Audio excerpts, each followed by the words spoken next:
ഇറാനിലെ സംഘർഷം ഇപ്പോഴും അവസാനിക്കുന്നില്ല. സൗദി അറേബ്യയുടെ പ്രതിരോധ മന്ത്രി ഇപ്പോൾ അമേരിക്കയിലുണ്ട്. പക്ഷേ അവിടെ ഒരു സമാധാനത്തിന് വേണ്ടിയിട്ടല്ല സൗദിയുടെ നിലപാട്. കിട്ടിയത് സുവർണാവസരമാണ്, അമേരിക്കയോട് ഇറാനെ അങ്ങ് തീർത്തോളൂ എന്ന് പറയുകയാണ്. അപ്പോൾ മൊത്തത്തിൽ അവിടുത്തെ ഒരു അവസ്ഥ സംഘർഷഭരിതമായി തന്നെ തുടരുന്നു. എപ്പോൾ വേണമെങ്കിലും അമേരിക്ക ഇറാനെ ആക്രമിക്കാം.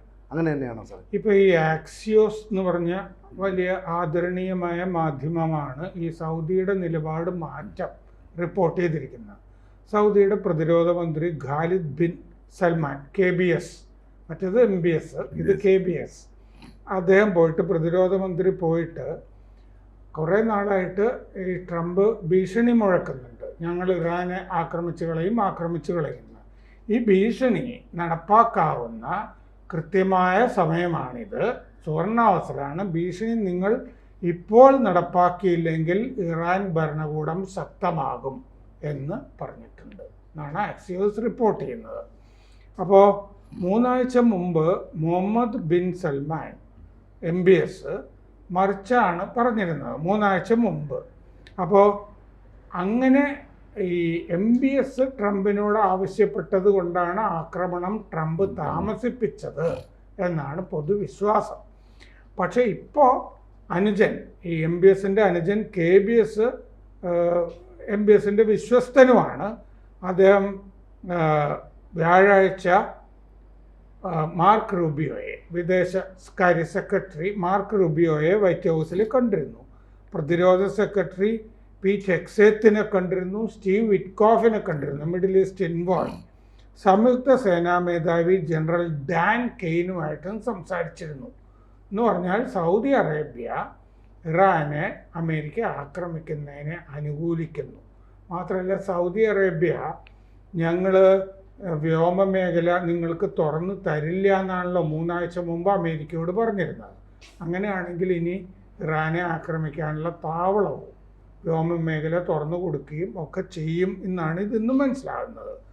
ബുധനാഴ്ച MBS ഇറാൻ പ്രസിഡന്റിനോട് ഫോണിൽ പെസഷ്കിയാനോട് സംസാരിച്ചപ്പോൾ വ്യോമമേഖല അനുവദിക്കില്ല എന്ന് പറഞ്ഞിരുന്നു എന്ന് റിപ്പോർട്ടുകൾ ഉണ്ടായിരുന്നു. വെള്ളിയാഴ്ച 15 നയതന്ത്ര വിദഗ്ധരുമായി KBS 1 മണിക്കൂറോളം സംവദിച്ചു അമേരിക്കയിൽ. അപ്പോൾ അതിൽ 5 ജൂത സംഘടനകളും ഉണ്ടായിരുന്നു. അവിടെ നിന്നുള്ള വിവരമാണ് ഈ ആക്സിയോസ് റിപ്പോർട്ട് ചെയ്തിരിക്കുന്നത്. ഗൾഫ് മേഖലയിൽ ഒരു ദീർഘകാലത്തേക്ക് സംഘർഷം ഉണ്ടാകരുത് എന്ന് അവർക്ക് താല്പര്യമുണ്ട് സൗദിക്ക്. ആഴ്ചകളോളം ഭീഷണി ഇങ്ങനെ ഉണ്ടാകരുത്, കുറേ കാലമായിട്ട് പറഞ്ഞുകൊണ്ടിരുന്ന ഭീഷണി ഇനി നിങ്ങൾ വഹിപ്പിക്കരുത്, ഇനി ആക്രമിച്ചോളണം, ഇപ്പോൾ ചെയ്തില്ലെങ്കിൽ ഭരണകൂടം ശക്തമാകും, ഇങ്ങനെ പറഞ്ഞു KBS എന്നാണ് റിപ്പോർട്ട്. ഇറാൻ ഇൻ്റർനാഷണൽ എന്ന് പറഞ്ഞ മാധ്യമത്തിൽ പറഞ്ഞിരിക്കുന്നത് ആക്രമണം നടക്കും, ഇനി അതിൻ്റെ സമയമേ അറിയാനുള്ളൂ, കരാറല്ല ലോജിക്ക്, അതാണ് പ്രശ്നം. ഇതാണ് സുവർണാവസരം, റിസ്ക് എടുക്കാനായിട്ട് തയ്യാറാകണം, അമേരിക്കയും ഇസ്രയേലും സംയുക്തമായിട്ട് തയ്യാറാകണം. ജൂണിലെ 12 ദിവസ യുദ്ധത്തിൻ്റെ അത്രയും റിസ്ക് ഇപ്പോൾ ഇല്ല ഇറാനെ ആക്രമിക്കാൻ. ഇസ്ഫഹാൻ, നദാൻസ്, ഫോർദോ ആണവ കേന്ദ്രങ്ങളാണ് ആക്രമിച്ചത്. അന്ന് 60 ദിവസത്തോളം കാത്തു നിന്നിട്ടാണ് ചെയ്തത്. ഇക്കുറി ഡെഡ് ലൈൻ, അന്ന് 60 ദിവസം ഡെഡ് ലൈൻ, അന്ത്യശാസനം ആയിരുന്നു, ഞങ്ങൾ ആക്രമിക്കും 60 ദിവസം. ഇപ്പോൾ ട്രംപ് ഒരു ഡെഡ് ലൈൻ ഇറാനെ അറിയിച്ചിട്ടുണ്ടെന്ന്, പുറത്ത് പറഞ്ഞിട്ടില്ല എന്നേ ഉള്ളൂ, എത്ര ദിവസത്തിനകം നിങ്ങൾ കരാറിന് മേശപ്പുറത്തേക്ക് വരണം എന്ന്. ഇപ്പോൾ ഇതാണ് അവസ്ഥ. സൗദിയുടെ ഒരു നിലപാട് മാറ്റമാണ് മാധ്യമങ്ങളിൽ കാണുന്നത്. യഥാർത്ഥത്തിൽ ഈ സൗദിയുടെ നിലപാട് മാറ്റത്തിന് പല കാരണങ്ങളുണ്ടാവാം. ഒരു നിലപാട് മാറി എന്നുള്ളത് റിപ്പോർട്ട് നമ്മൾ വിശ്വസിച്ചുകൊണ്ടാണ് പറയണേ, നമുക്കത് ഉറപ്പില്ല. കാരണം ഈ ഗൾഫ് രാജ്യങ്ങളുടെ നിലപാടുകൾ എന്ന് പറയുന്നത് എപ്പോൾ വേണമെങ്കിലും അങ്ങോട്ടോ ഇങ്ങോട്ടോ മാറാവുന്നതാണ്. പല താല്പര്യങ്ങൾ അതിനകത്തുണ്ടാവും. ഇപ്പോൾ സൗദി തന്നെ 2 താല്പര്യം ഉണ്ടോ എന്നുള്ളത് നമുക്ക് പരിശോധിക്കേണ്ടതുണ്ട്. അത് ചിലപ്പോൾ ഭാവിയിൽ അത് വരാം. ഇപ്പോൾ MBS KBSനെ പുറത്താക്കി കുറച്ചുകൂടി കഴിഞ്ഞ് വാർത്ത കേട്ടാലും ഞാൻ അത്ഭുതപ്പെടില്ല. കാരണം അത് അവിടുത്തെ ഒരു രാഷ്ട്രീയമാണ്, അവിടെ ഒരു ജനാധിപത്യം അങ്ങനെയൊന്നുമില്ല. രണ്ടാമത്തെ കാര്യം, സൗദി അറേബ്യയെ സംബന്ധിച്ചിടത്തോളം അമേരിക്കൻ എണ്ണയുടെ കുത്തക ഇപ്പോൾ അവർക്കാണ്. ഇറാൻ ഇന്ന് വേറൊരു പാരലാണല്ലോ, സൗദി അറേബ്യയും ഇറാനും ഏതാണ്ട് പാരലായിട്ടാണ്. അപ്പോൾ ഇറാൻ കൂടി ആ ഗ്രൂപ്പിലേക്ക് വന്നാൽ കുറച്ചുകൂടി എണ്ണയ്ക്ക് മേലുള്ള നിയന്ത്രണം ഉണ്ട്. കാരണം ഇറാൻ എന്തായാലും അമേരിക്ക കീഴടക്കിയാൽ അത് സൗദി അറേബ്യയ്ക്കും കൂടി അതിൻ്റെ സൗദിയുടെ പ്രശ്നം ഇറാൻ സൗദിക്കെതിരെ ഹൂത്തികളെ അത് രണ്ടാമത്തെ. ഞാൻ പറഞ്ഞ എണ്ണയുടെ ഒരു വിഷയം, എൻ്റെ വ്യാപാരം ഞാൻ പറഞ്ഞു. രണ്ടാമത് ഈ പറഞ്ഞതുപോലെ അവിടെ ഷിയയും സുന്നിയും തമ്മിലുള്ള സംഘർഷം, ചരിത്രപരമായ സംഘർഷമുണ്ട്. സൗദി അറേബ്യ സുന്നികളുടെ രാജ്യമാണ്, ഇറാൻ ഷിയകളുടെ രാജ്യമാണ്. അപ്പോൾ അതുകൊണ്ട് തന്നെ ഈ ഹൂതികളും അതുപോലെയുള്ള സംഗതികളുമുണ്ട്. മൂന്നാമത്തെ കാര്യം, ഈ പറഞ്ഞ ശരിയാണ്, ഗൾഫ് മേഖലയിൽ സമാധാനമുണ്ടാകാൻ ഇറാൻ ഇല്ലാതായാൽ നല്ലതാണ് എന്ന് വിശ്വസിക്കുന്ന ഒരു വലിയ വിഭാഗം സൗദിയിലുമുണ്ട്. പക്ഷേ അത് ചരിത്രത്തിൽ അത് ശരിയാണെന്ന് ഞാൻ വിചാരിക്കുന്നില്ല. കാരണം ഇറാഖ് ഇല്ലാതായാൽ, ഒരു കാലത്ത് അഫ്ഗാനിസ്ഥാൻ ഇല്ലാതായാൽ സമാധാനം ഉണ്ടാവുമെന്ന് പറഞ്ഞു, ഇറാഖ് ഇല്ലാതായാൽ സമാധാനം ഉണ്ടാവുമെന്ന് പറഞ്ഞു. ഇനിയിപ്പോൾ ഇറാൻ ഇല്ലാതായാൽ വേറെ അസമാധാനം ഉണ്ടാവുമെന്ന് ഞാൻ വിചാരിക്കുന്നുള്ളൂ. അതിന് കാരണം താല്പര്യ സംഘർഷങ്ങൾ തന്നെയാണ്. പിന്നെ അമേരിക്ക ഇന്നലെ നമ്മുടെ ഇയാളുടെ അമേരിക്കൻ ട്രംപിൻ്റെ ഒരു പത്രസമ്മേളനം കണ്ടത്, ഞങ്ങളിപ്പോൾ ഇല്ല, ഞങ്ങൾ ആക്രമണത്തിനല്ല, ഞങ്ങളുടെ രീതി ചർച്ചയ്ക്കാണ് എന്ന് പറഞ്ഞിട്ടുണ്ട്. പ്രത്യേകിച്ചും ആണവ നിലയങ്ങളുമായി ബന്ധപ്പെട്ടുള്ള ചർച്ചയാണല്ലോ പ്രധാനമായിട്ട് നടക്കണേ.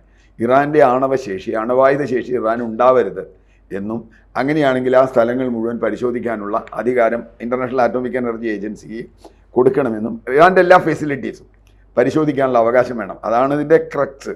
അത് ഇറാൻ സമ്മതിച്ചാൽ ഇറാൻ ഇപ്പോൾ യുദ്ധം ഉണ്ടാവില്ല. പക്ഷേ ഇറാനെ സമ്മതിക്കാൻ വിഷമാണ്. കാരണം ഇന്ത്യക്ക് ഒരു രാജ്യത്തിന് സമ്മതിക്കാൻ ബുദ്ധിമുട്ട്. അപ്പോൾ ഇന്ത്യ പോലും സമ്മതിച്ചിട്ടില്ല. ഇന്ത്യ പഴയ ന്യൂക്ലിയർ കരാർ ഒപ്പിട്ടപ്പോഴും ഇന്ത്യയുടെ ചില ഫെസിലിറ്റീസ് ഒഴിപ്പിച്ചു നിർത്തണം. കാരണം അത് ഒരു രാജ്യത്തിൻ്റെ സുരക്ഷയാണ്. ഇപ്പോൾ നമ്മുടെ ന്യൂക്ലിയർ റിസർച്ചും അതുപോലെയുള്ള ഏരിയകളും ആ മേഖലയിൽ വർക്ക് ചെയ്തിട്ടുള്ളവർ രണ്ടാണ്. പവർ പ്രൊഡക്ഷൻ അതുപോലെ വേറെ സാധനം. അത്തരം മേഖലകളിൽ ഒരിക്കലും വേറൊരു വിദേശ രാജ്യം, അത് ഏത് രാജ്യമാവട്ടെ, എത്ര ഫ്രണ്ട് ആവട്ടെ, കടന്നു വരാമെന്ന് പറഞ്ഞ് നമുക്ക് സഹിക്കാൻ പറ്റില്ല. ഇറാൻ്റെ കാര്യത്തിലും അത് തന്നെയായിരിക്കും ഞാൻ കാണുന്നത്. ഇറാനിലെ മറ്റൊരു വിഷയം ഇറാനിലെ ആഭ്യന്തര സംഘർഷമാണ്. പക്ഷേ മുമ്പ് റിപ്പോർട്ട് ചെയ്ത പോലുള്ള ഒരു ആഭ്യന്തര സംഘർഷം ഇറാനിൽ അത് ഒതുക്കാൻ അവിടുത്തെ ഗവൺമെൻറ് കഴിഞ്ഞു എന്നാണ് ഇതുവരെ കിട്ടിയ റിപ്പോർട്ട്. അതിൻ്റെ ശക്തി പത്തിപ്പെടാൻ അനുവദിച്ചില്ല.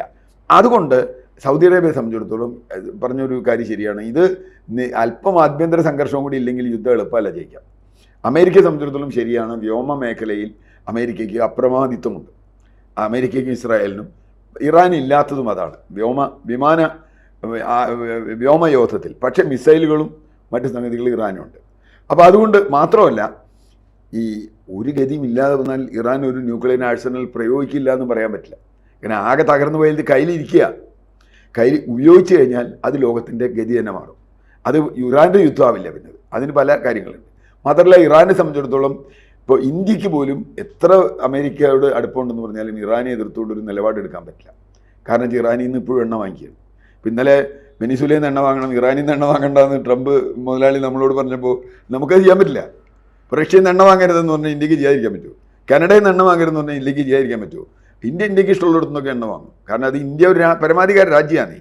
അതുകൊണ്ട് അത്തരം ഈ ട്രംപ് എന്താ ചെയ്യണമെന്ന് വെച്ചാൽ, ട്രംപ് അല്ല, അമേരിക്ക എല്ലാ കാലത്തും ട്രംപ് പ്രത്യേകിച്ചും വ്യാപാരവും യുദ്ധവും രാജ്യതന്ത്രവും എല്ലാം കൂടി കൂട്ടിക്കുഴച്ചിട്ടുള്ള ഒരു സംഗതിയാണ്.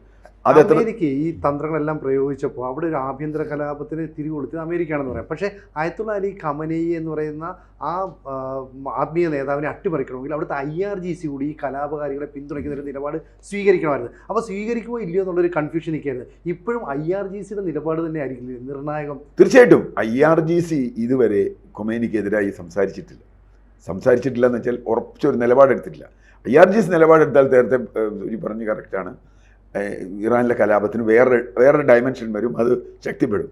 അതുകൊണ്ട് തന്നെ അമേരിക്കയ്ക്ക് ഇറാനകത്തു നിന്ന് അവർ പ്രതീക്ഷിച്ചപ്പോൾ കുവൈത്ത് വിഷയത്തിൽ ഇവരെ ആക്രമിക്കുമ്പോഴും അല്ലെങ്കിൽ ഇറാഖിനെ ആക്രമിക്കുമ്പോഴും ഇറാഖിനകത്തു നിന്ന് തന്നെ ഒരു സ്ട്രെങ്ത്ത് അമേരിക്കയ്ക്ക് അനുകൂലമായിട്ടുണ്ട്. പക്ഷേ അങ്ങനെ ഒരു സ്ട്രെങ്ത്ത് ഇറാനിൽ നിന്ന് ഉണ്ടാക്കിയെടുക്കാൻ കഴിയുമെന്നുള്ളത് ഒരു ചോദ്യമുണ്ട്. അല്ലെങ്കിൽ എന്ത് പറ്റുന്ന വെച്ചാൽ അഫ്ഗാനിസ്ഥാൻ ആക്രമിച്ച പോലെ ഇരിക്കും. അഫ്ഗാനിസ്ഥാനിൽ ഇപ്പോൾ ആരാ ഭരിക്കണമെന്നുള്ളത് പോലും അറിയില്ല. താലിബാനെ ഏൽപ്പിച്ച് പോകേണ്ടി വന്നൊരു അമേരിക്കയാണ്. അപ്പോൾ അവസാനം വീണ്ടും വേറൊരു കൊമൈനിയെ ഏൽപ്പിച്ച് ഇറാനിൽ നിന്ന് രക്ഷപ്പെടേണ്ടി വരും അമേരിക്കയ്ക്ക് എന്നുള്ള പ്രശ്നമുണ്ട്. അപ്പോൾ അമേരിക്കൻ രാഷ്ട്രീയത്തിൽ ആ തർക്കങ്ങളുണ്ട് ഇപ്പോഴും. എന്താണ് അഫ്ഗാനിസ്ഥാനിൽ നമ്മൾ നേടിയത് എന്നുള്ളൊരു ചോദ്യമുണ്ട്. ഇപ്പോഴൊന്നും അറിയില്ല അഫ്ഗാനിസ്ഥാനിൽ എന്താ നേടിയത്. ഇപ്പോൾ അവിടുത്തെ ഈ ഭീകരവാദികൾക്ക് ഗുണമായോ ദോഷമായോ അഫ്ഗാനിസ്ഥാൻ എന്നുള്ളത് ഇപ്പോഴും പറയാറായിട്ടില്ല. ഇപ്പോൾ പാകിസ്ഥാന് പേടിയാണ് അഫ്ഗാനിസ്ഥാനെ.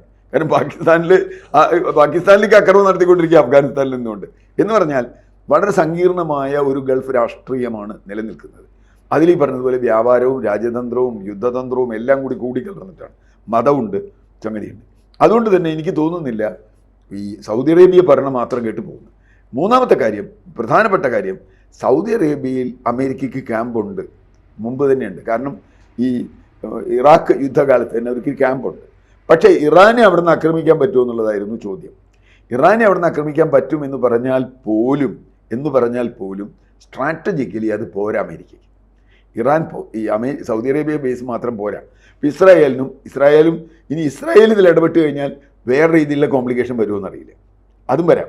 കാരണം ഇസ്രായേൽ ഇടപെടുമ്പോൾ മറ്റ് അറബ് രാജ്യങ്ങൾ ഏതെങ്കിലും അങ്ങനെയല്ല എന്ന് പറഞ്ഞു വന്നാലും പ്രശ്നമുണ്ട്. അതുകൊണ്ട് പിന്നെ റഷ്യയും ചൈനയും ഇതിൽ നിർണായകമായ ഒരു റോളുള്ള 2 രാജ്യങ്ങളാണ്. അങ്ങനെ ഇറാനെ ആക്രമിക്കുമ്പോൾ ഒരുപക്ഷേ റഷ്യയ്ക്കോ ചൈനയ്ക്കോ അതിൽ ഇടപെടേണ്ടി വന്നാൽ യുദ്ധത്തിൻ്റെ ഡയമെൻഷൻ മാറും. സാർ, അതിനകത്തൊരു വലിയ പ്രാധാന്യമില്ല. കാരണം ഈ യുറേനിയം സമ്പുഷ്ടീകരിച്ചോ ഇല്ലയോ എന്നുള്ള കാര്യത്തിൽ ഇപ്പോഴും ആശങ്ക നിലനിൽക്കുന്നുണ്ട്. അവരുടെ കയ്യിൽ അതിൻ്റെ ഈ പറയുന്ന ഫോർദാനിലും ഒക്കെ നദാൻസിലും ഒക്കെ ആക്രമിച്ച സമയത്ത് മറ്റൊരു സ്ഥലത്തേക്ക് അവരുടെ ഈ ആണവ ആയുധം നിർമ്മിക്കാനുള്ള യുറേനിയം മാറ്റിയിട്ടുണ്ട്. അങ്ങനെയാണെങ്കിൽ കുറച്ച് ആണുബോംബ് നിർമ്മിക്കാനുള്ള കപ്പാസിറ്റി ഇറാൻ്റെ കയ്യിലുണ്ട്, അത് നിർമ്മിച്ചിട്ടുണ്ടാകും. അങ്ങനെ സാധ്യതയില്ലേ? 400 കിലോഗ്രാം സമ്പുഷ്ടീകരിച്ച യുറേനിയം മാറ്റിക്കളഞ്ഞു എന്നാണ് റിപ്പോർട്ടുകളിലുള്ളത്. അത്രയുണ്ടെങ്കിൽ 10 അണുബോംബ് ഇറാൻ്റെ കയ്യിലുണ്ടാകാം എന്നുള്ള സംശയം അമേരിക്കയ്ക്ക് തന്നെ ഉണ്ട്. അതുകൊണ്ട് ഈ പറഞ്ഞ പോലെ അണുബോംബ് ഉണ്ടെങ്കിൽ ഇത് പ്രയോഗിക്കുമോ? പിന്നെ ഈ ഹോർമൂസ് കടലിടുക്ക് അടച്ചാൽ തന്നെ ആഗോളമായിട്ട് അത് വലിയ ഇമ്പാക്റ്റ് ഉണ്ടാക്കും. ഒരു രാജ്യത്തേക്കും എണ്ണ കൊണ്ടുപോകാൻ പറ്റില്ല. അപ്പോൾ ഈ വെനസ്വേലയിലെ പോലത്തെ ഒരു എളുപ്പ പരിപാടിയല്ല ഇറാൻ എന്നുള്ളത്. ഒരുപാട് എവിടെ തൊട്ടാലും മർമ്മം കിടക്കുന്ന ഒരു സ്ഥലമാണ് ഇറാൻ. ആ പ്രശ്നം ഉണ്ട്. പക്ഷേ അതേസമയം വിമാനവാഹിനി വന്നിരിക്കുന്നു, 10 യുദ്ധക്കപ്പലുകൾ വളഞ്ഞിരിക്കുന്നു. ഇറാന് ഒരു മിസൈൽ ഡിസ്ട്രോയർ യാത്ര സൂയസ് കനാൽ വഴി പുറപ്പെട്ടിട്ട് എഡ്ബർട്ട് എന്ന് പറഞ്ഞ മിസൈൽ ഡിസ്ട്രോയർ അത് വരാനിരിക്കുന്നു. അത് കാക്കുകയാണോ ഇറാനെ അടിക്കാൻ എന്നുള്ള സംശയവും നിലനിൽക്കുന്നുണ്ട്. 3 ദിവസത്തിനകം അതിപ്പോൾ ഗൾഫ് മേഖലയിലെത്തും. സന്നാഹം കടുപ്പിച്ച് ഗൾഫിൽ അമേരിക്ക നിലകൊള്ളുന്നുണ്ട്. ഇത്രയുമൊക്കെ സേന എത്തിക്കഴിഞ്ഞാൽ ഇത് വെറുതെ ആണോ ഇത്രയും സേനയെ അയച്ചത് എന്നുള്ള ചോദ്യവും കൂടി ഉണ്ട്. ട്രംപിൻ്റെ മനസ്സ് നമുക്കൊട്ട് പഠിക്കാനും പറ്റില്ല. അയാൾ എങ്ങനെയാണ് ഏത് സമയത്ത് പെരുമാറുക എന്ന് പഠിക്കാനും പറ്റില്ല. സംഘർഷത്തിന് വലിയ അയവുണ്ടെന്ന് എനിക്ക് തോന്നുന്നില്ല. സാർ, ഈ ചേരി തിരിയാനുള്ള സാധ്യത കൂടുതൽ. ഇപ്പോൾ ഇറാനെ അമേരിക്ക ആക്രമിച്ചാൽ സ്വാഭാവികമായിട്ടും റഷ്യയും ഇന്ത്യയും ചൈനയും ഒക്കെ ഇറാനെ പിന്തുണയ്ക്കുന്ന രീതിയിലായിരിക്കും നിലകൊള്ളുക. അങ്ങനെയാണെങ്കിൽ ഈ യൂറോപ്യൻ രാജ്യങ്ങളുടെ പൂർണ്ണ പിന്തുണ അമേരിക്കയ്ക്ക് കിട്ടാതിരിക്കുകയും ചെയ്താൽ കൃത്യമായിട്ട് 2 ചേരികളായിട്ട് ഒരു ഏറ്റുമുട്ടലിലേക്ക് വരില്ലേ? അല്ല, തീർച്ചയായിട്ടും. അവിടെയാണ് ഞാൻ നേരത്തെ സൂചിപ്പിച്ച ഒരു പ്രധാന കാര്യമുള്ളത്. ഇത് അന്താരാഷ്ട്രീയത്തിൽ ഇൻ്റർനാഷണൽ പൊളിറ്റിക്സിൽ ഇതെങ്ങനെ വ്യാപിക്കാൻ പോകുന്നു എന്നുള്ളത് വളരെ വളരെ വളരെ പ്രധാനപ്പെട്ട ഒരു സംഗതിയാണ്. ഇപ്പോൾ നേരത്തെ പറഞ്ഞില്ലേ സന്നാഹങ്ങളൊക്കെ ഉണ്ടെന്ന്. എന്തൊക്കെ സന്നാഹത്തിന് യുദ്ധം ചെയ്യുക എന്ന ലക്ഷ്യം മാത്രമല്ല, യുദ്ധം വേറൊരർത്ഥത്തിൽ കരാറിൽ ഒപ്പിടിക്കുക എന്നുള്ള ലക്ഷ്യവും കൂടി ഉണ്ടാവാം. ഒരു സമ്മർദ്ദത്തിൽ നിങ്ങളെ കൊണ്ടുവന്നിട്ട് കത്തി കഴുത്തിൽ വെച്ചിട്ട് മറ്റേ ആധാരം ഒപ്പിടിക്കണ മാതിരിയുള്ള ഒരു സംഗതിയുള്ളൂ അത്. അപ്പോൾ അല്ലെങ്കിൽ ആ ഒരു സംഗതി ആവാം. കാരണം യുദ്ധത്തിലേക്ക് പോയാൽ ഈ പറഞ്ഞതുപോലെ ഏത് ഡയമെൻഷനിൽ പോകുന്നു ഇപ്പോഴും പറയാൻ പറ്റില്ല. ആരൊക്കെ കൂടെ നിൽക്കും, ആരൊക്കെ കൂടെ നിൽക്കില്ല. അമേരിക്കയിൽ തന്നെ അതിനകത്ത് എതിർപ്പുണ്ടാവുന്ന ആളുകൾ ഉണ്ടാവാം. അമേരിക്കയിൽ തന്നെ വ്യത്യസ്ത അഭിപ്രായങ്ങളുണ്ട്. ഇസ്രായേൽ ഇടപെട്ടാൽ എന്തുണ്ടാവുന്ന സംശയമുണ്ട്. അപ്പോൾ ഇത് നേരത്തെ പറഞ്ഞ പോലെ ഇന്ത്യക്ക് ഇപ്പോൾ അങ്ങനെ ഒരു നിലപാടെടുക്കാൻ പറ്റില്ല. ഇറാനെ അമേരിക്ക ആക്രമിച്ചോട്ടെ എന്ന് ഇന്ത്യക്ക് ഇന്നത്തെ ഒരു സ്ട്രാറ്റജിക്ക് നിലപാടിൽ പറയാൻ പറ്റില്ല. കാരണം ഇന്നലെ പോലും വേറെ വിവാദം വന്നപ്പോൾ ഇന്ത്യ പലസ്തീൻ്റെ കൂടെയാണ് എന്ന് ഇന്ത്യൻ വിദേശകാര്യ സെക്രട്ടറിക്ക് പറയേണ്ടി വന്നു.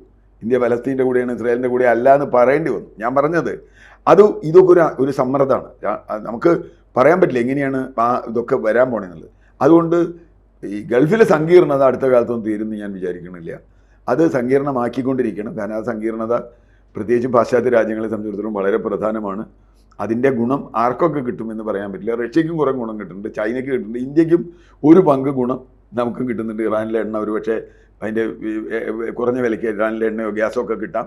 ഏതായാലും അതൊരു ഇതായിട്ട് നിൽക്കുകയാണ്. നമ്മൾ എവിടേക്ക് എത്തും എന്നുള്ളത് ഭാവിക്കേ പറയാൻ പറ്റുള്ളൂ. കൂടുതൽ വാർത്തകളും വിശേഷങ്ങളും നിങ്ങളിലേക്ക് എത്താൻ ABC മലയാളം സബ്സ്ക്രൈബ് ചെയ്യുക, ബെൽബട്ടനും അമർത്തുക.